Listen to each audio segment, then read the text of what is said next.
Hello and welcome back to Rolling Solo. My name is Adam Smith and we are in the middle of a panic room, and as you can see there are rocks everywhere on this map. We're only one round in and we have now just moved right now to the second round where this room is just starting to fill up with rocks. I mean, it didn't help that the Craighart himself made a rock slide, but then the room itself actually dropped. We pulled a 7 on the track here. After each round we pull a number corresponds to certain areas on the board that are going to get hit.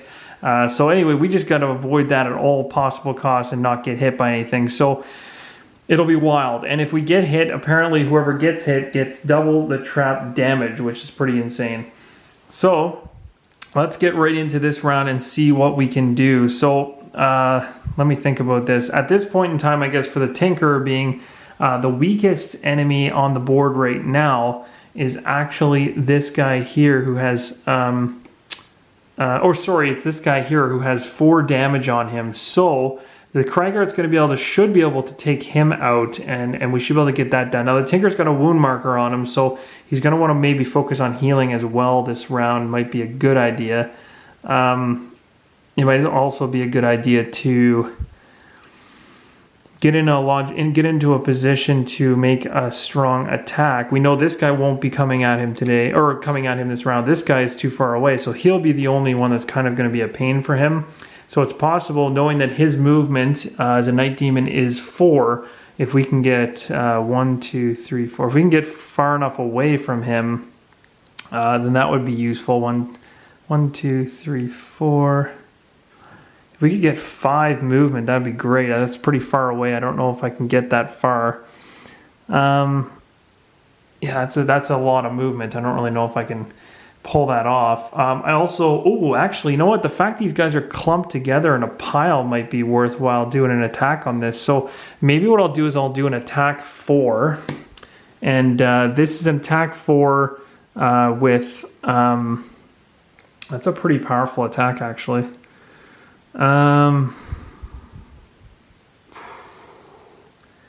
Just trying to determine things here as to whether or not it would be a wise decision to do this attack now versus later. Shoot, this is tougher than I thought. Let's do, yeah, actually, no, it's not bad. I like the attack. So let's do that, and then what's our range on this thing? So we can do a range 3. 1, 2, yeah, you wouldn't have to move. Yeah, that's not bad. And I could +1 it. That's pretty strong. The only downside being I'm going pretty late in the round, although this guy won't move because he's stunned. So maybe this is actually an opportune time to use late cards. So we'll do a 61 for the Tinkerer, and we'll hold at that. For the Craighart, we know that if we get late in the round, he's going to hit us maybe, but also get retaliated for 2. But we prefer that he doesn't actually hit us. We'd like to hit him first. And hey, why not just use like a kinetic assault on him, a real powerful hit?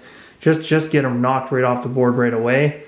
Now it's possible we may get disadvantaged by this attack, so it might be useful to think about healing ourselves as well. So maybe using this to heal would be good, so we not only get a chance to try to kill him, but also try to get rid of this silly wound marker off the Craighart, and then the Tinker is going to have to do that next round. So there we go, 61 and 19, that's what I'm going to go with. We're going to hope for the best here. Flipping over the Night Demon card, 7, that's not good. Now the crazy thing about this one here is, oh wow. So because they go at 7, if we had had any night symbol available, they would have gone invisible, which would have been really bad because we wouldn't have been able to attack any of them. So thank goodness that came then. And then the Deep Terrors are 65, so that's not bad. That'll be last, although they're going to curse us, which is bad. So let's do this. Let's be wise about this. Now, from what I can tell, the Deep Terrors are going to be attacking from a range of 3, so we don't want to be close to them at all. The Night Demons, on the other hand, are going to go invisible, so that's something that we have to keep in mind. So in terms of potentially going right now, the Night Demons are first, so we'll start off with this guy here who's right here. He's going to move. He doesn't need to move. He's right beside me. So he's going to make his attack. It's going to be a -1 off of his regular attack of 4. So it'll be a 3. He's coming after me with a 3. It's now a 5 thanks to that +2. Wow, that was painful. So we'll give you guys a visual image of that. So 5 damage is quite a bit for that Craighart to take. I don't really know if, well, I don't want to lose any cards right yet. I always do have that minor healing potion, which might come in handy at some point here. But this one, I might just have to suck it up and take this damage. So I'm going to do that. Oh, this is rough. I'm going to do it for now, but I'm not happy about it, that's for sure, because I'm getting into very, very, very risky territory with that one. So the bonus with this is that I am beside him, so my opposing strike is going to trigger. It's going to hit him for 2, so I'm going to be able to put 2 damage on him. It doesn't kill him, but it gets him to 6 damage total. We need 7 in order to kill him. So that's, I mean, we're getting there. So that's essentially this guy's actions fully done. Now we're going to move to the second character here, who's just 1 away from the Tinker. He's going to slide around here to get close, because he has way more than enough movement at 5 total with the extra card included.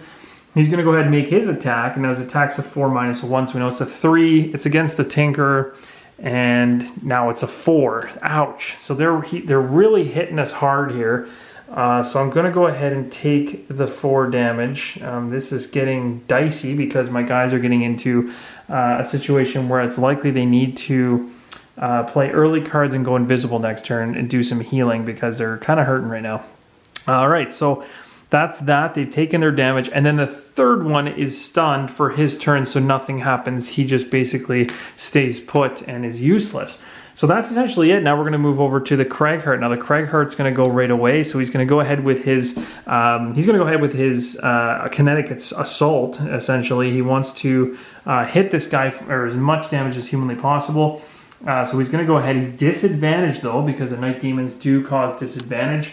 So that number 1 is going to be disadvantaged. But we'll do our best. Now, I could use the Eagle Eye Goggles here to guarantee a kill, but being that there's only 1, the only thing that's going to screw me is a null. So I'm not going to waste it for this particular pull. So here we go. Hoping for the best. We got a +2. We got to take the worst. There we go. We're good. So this guy here, being one that was originally on the board when the game started, has been wiped out. So he's been easily taken off the board. So that Night Demon is gone. Thank goodness. Our coin has dropped, so a very, very, very strong attack there. So that's going to be discarded, an awesome level 4 card. And then, of course, we're going to do a heal. Now, sorry, the one thing I forgot to do is take a damage. So at the very, very beginning of a turn, because the Cragheart was wounded, he should have, like at this point right now, just even before I did this kinetic assault, he should have taken an additional damage, which would have been for the wound token that he has on him. But now he's going to go ahead and he's going to heal 2. To heal, how it works when you have a wound is the wound token is removed. You also get the benefit of the heal, something that is very different than how the poison works. So in a poison situation, you just get rid of the poison. You don't get the benefit of the number as bonus as well. But in a wound situation, you get the wound taken off and the heal. So it's a little nicer. So anyway, that's good. Now what we're going to do is we're going to, the Tinker is up next, and then it'll be the Deep Terror. So the Tinker is going to go right now. Now the Tinker wanted to do a really powerful attack, and we also really wanted to boost it up as well. So we're going to go ahead and it says it's an attack 4. I can pick an area of attack. So I'm picking this area right here. I am within 1, 2, 3, so I can sit right there and do it. And I'm going to go ahead and do this. You and all your Jason allies add +1 to your attacks this round. So now my attack is at a 5. So it's much better. Now again, I'm still going to be disadvantaged with this attack, but I'll be normal with this one. So let's go ahead and do it. We'll be doing our disadvantage attack first. We're starting off with a 5. I don't think there's anything I can do that can be a positive to give me any extra bonuses. Oh, and sorry, the Tinker is wounded, so we got to make sure we don't forget to knock him down to 2. This is where things get dicey. We got to make sure we heal him at some point very, very soon. So then we're going to go ahead and we're going to do our attack. We're at 5. We're going to attack. We're choosing to attack because we get the choice on an area of effect to attack the Night Demon. So here's the first one, a +1, good. And then a 0. So we have to take the 0 because we're disadvantaged based on the Night Demon's ability. That says right there. So we got 5 damage on this Night Demon. So that's really, really good. That's almost enough to kill him. So that third one now has 5 damage, only needs 2 more to be killed. Now we're going to do the exact same attack on this guy, but we're not disadvantaged this time. So we'll go ahead and pull a card. We get a +1, nice. So we just went to 6 damage with him. We need 8 though to kill him, but that's still an amazingly powerful hit. So that number 2 Deep Terror now has 6 on him. This card here, it says you gain an experience for each one you targeted. So I targeted 2 people, so I'll jump to 2. And then we're going to go ahead and we're going to infuse the world with the night element, which may or may not be a good thing because from what I understand, the night demons like the nighttime darkness. So I might have just given them a little leg up. This card is lost based on the symbol in the corner there. And this will only last for the round. That particular symbol means it's only good for the round, and then you lose it after that. So this goes in the discard pile. It's not lost. And that's essentially it. So then we move to the... now we're going to move to the Deep Terrors. So the great thing with the Deep Terrors is they have an attack. So they're not normally ranged, as you can see up here. But this card gives them the range.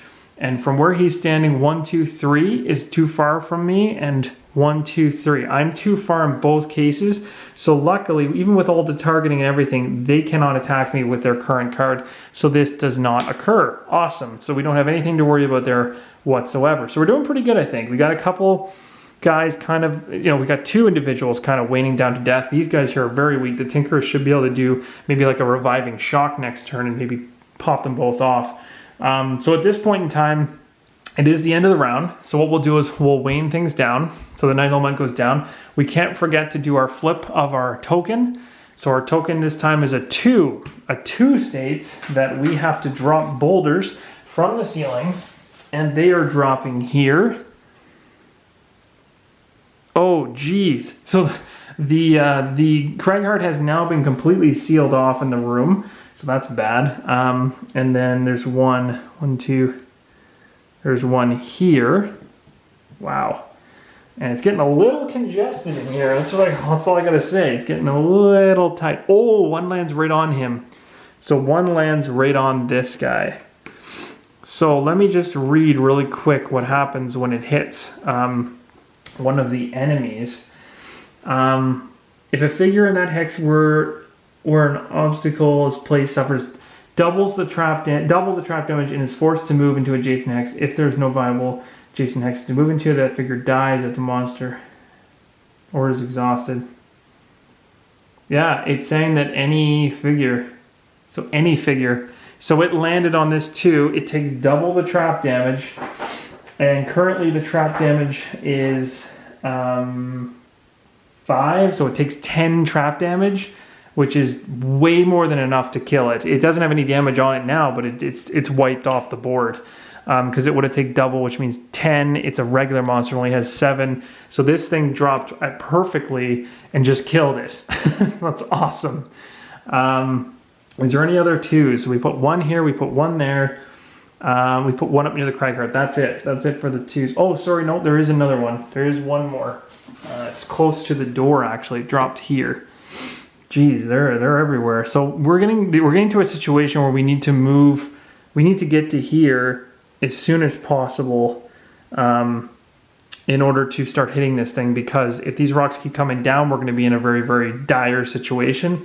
So what I'm going to do is I've already weighed things down. Short resting doesn't really need to happen as the Cragheart has quite a few cards left in his arsenal. In terms of the Tinker, same situation, quite a few. We haven't really used much of our cards, but my plan of attack probably in the next video will likely be to go as early in the round as humanly possible with the Tinker to heal. Do the exact same thing with the Cragheart, doing some combo like these 2 to heal and stuff like that. And then I'm going to immediately go invisible.